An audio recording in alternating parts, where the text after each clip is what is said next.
Or is Dwayne wearing both pairs for you? Yeah. After that, I'm taking my. You know what? I'm gonna just go ahead and put these ones down here.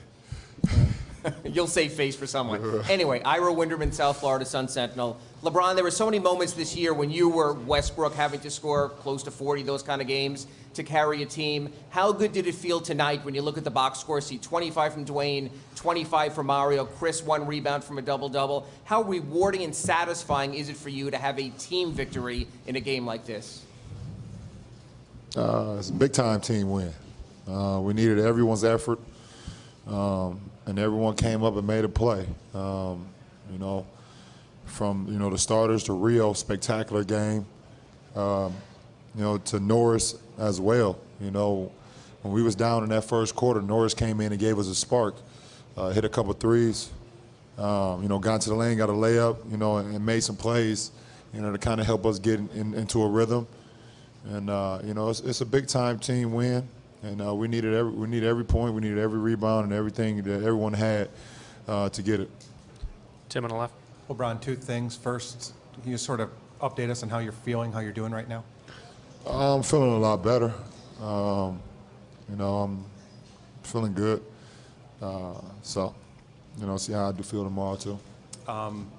Secondly, has it hit you that you're one win away at this point? I mean, can you afford to think about it in those terms, or can you not think about it in those terms?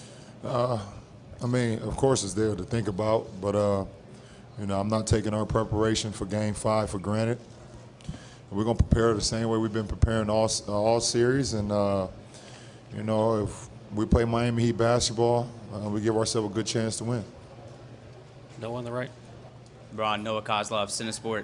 What did it feel like? And do you ever experienced anything like that before? Yeah, I have. What did it feel like? I mean, I don't know. I mean, you have to play sports and got a cramp before to understand the feeling. I mean, you know, it's basically like your body just shut down, your legs just shut down on you. There's nothing really you can do about it. Joe, next question on the front. Joe Goodman, Miami Herald. LeBron, how do you block that pain out, I guess, for that three-pointer there with under 3 minutes to go? Well, I mean, the ball was swung to me, and you know, the shot clock was going down, and I just wanted to step up and try to make a play. You know, and I was able to drain that three and you know, give us a lift. I was just trying to make a play. You know, if I was out on the floor, I wanted to try to make a play with the limited mobility I had at that time, and I was happy I was able to come through. Chris. LeBron, Chris Thomason, Fox Sports. Could you just talk about the resiliency of this team? I mean, you've battled back from playoff deficits. You've not had Bosh tonight. The guys stepped up when you were out. I mean, just talk about that overall. And now you're one game away from a title. Well, for us, we've, you know, we're a complete team.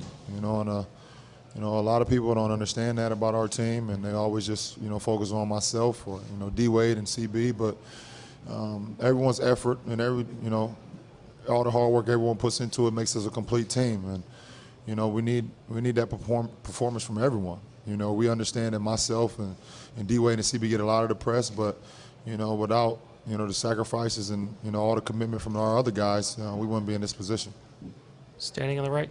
Yeah, hi, LeBron. Phil Latzman from NPR. How frustrating, first of all, was it for you to not be out there in the final minute of the game? And I have a follow-up on that. Oh, it's very frustrating, you know, because I'm a competitor and I want to be out there to help my team. But, you know, like I said, it's a team game, you know, and that's why, you know, we have those other guys out there that's going to make plays, even if I'm not available or someone else is not available. You know, that's what it's been for us all season and all playoffs. When someone goes down, for any reason, guys step up. And I know you're a student of the game. You know the history of this game. When I saw you come out there, it reminded me of Willis Reed stepping out there for the Knicks more than 40 years ago. Did you think to yourself you were in the middle of something special here, hitting that three-pointer? Did the moment overtake you at all? I just didn't want to come out. You know, like I said, you know, I sat on the bench. You know, got rehydrated as much as I could while you know, we had a long time out, and you know, I set through a few plays, and then you know, I was able to go back into the game, and like I said, I'm happy and I'm blessed I was able to make a play, make a big shot in a big game, and you know, and my teammates was able to close it from there. Right here in the third row. LeBron, could you talk about Russell Westbrook's game tonight and what you expect from them when they face being closed out on Thursday? Well, this is the second time we've seen a performance like that from a great point guard. The first one was Rajon Rondo when he had that spectacular game against us. I think that was game 2, if I'm not mistaken, of last series. And it's just, I mean, so many great point guards in this league today. You know, Rondo and Westbrook and Derrick Rose and, you know, Chris Paul, these guys can do, you know, wonderful things. And Westbrook, he gave it his all, shot the ball extremely well, and he came out from the gate. You know, I think he hit their first 3 or 4 shots. You know, he was in attack mode, and, you know, you get a couple layups, his jumper started falling. So, you know, he gave them an opportunity to win this game, you know, and it just, at the same time, it just shows that, you know, we can still win those games. When someone have a spectacular game against us, we're still able to find a way to win.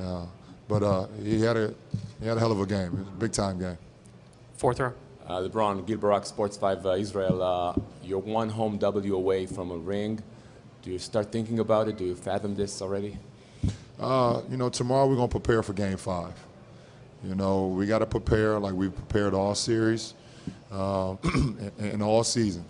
So, you know, Coach Spo and the coaching staff was give us a great game plan. There's some things we can change, some things we can correct. You know, and like I said, if we come out with the mindset like we've come out, you know, throughout the playoffs, we're going to give ourselves a good chance to win, and that's all we can ask for. Thanks. Back left. LeBron, Marcel Friedrich, Sportbild Germany. You were guarded by Tavo Sefolosha most of the time. What do you think about this matchup and Sefolosha's defense? You know, I think Sefolosha is a very active defender. You know, he's wiry, he's strong. You know, down in the post at times, but he has quick hands. He has long arms, so you can't play with him. You can't play with the ball around him. So, you know, but I enjoy the matchup. I enjoy whoever they put on me. You know, and I just try to thrive and make plays for our team. Last two on the left and the right. Ethan Skolnick, Palm Beach Post. LeBron, back here. Where you at, Ethan? Right here. Okay.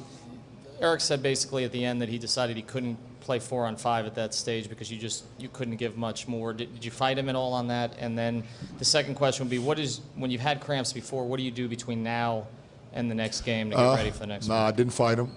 And I caught the cramps the one time, and I tried to get some liquids in me, you know, get rehydrated, and I went back in, and it happened again. At that point, I knew I probably wasn't going to be able to finish the game. So, you know, I didn't fight him. You know, I didn't fight, you know, anything at that point. You know, I just, you know, put the faith in my teammates, which I, you know, understand. I got a lot of faith in them, and I love them for the way they played tonight. And, you know, in between now and Game 5, just try to rehydrate. You know, I lost a lot tonight, but I'll be ready. I'll be ready for Game 5, and hopefully I can stay hydrated while it doesn't happen again. Last one on the right. LeBron, Hunter Volpe, WSVN here in Miami. You've talked about what you wanted to do to get back into the game after you got to the bench with your cramps, but what was going through your mind right when you hit the ground and then had to be carried off the court? Well, I knew I wasn't injured, or, you know, I just knew I've had cramps. I've had it before, and, you know, your muscles basically just lock up on you. So I tried to walk, you know, but they wasn't letting me move. So, you know, our trainer, you know, Jay and Jawan came out, assisted me to the bench. I wanted to walk to the bench, but my legs wouldn't allow me. But I've been there before. You know, I've had cramps before, like I said, and it's not a pleasant feeling. But, you know, I'm happy that we got a great training staff. We got a great organization, and they, you know, they helped me get back on my feet. And I was able to walk up here and talk to you guys.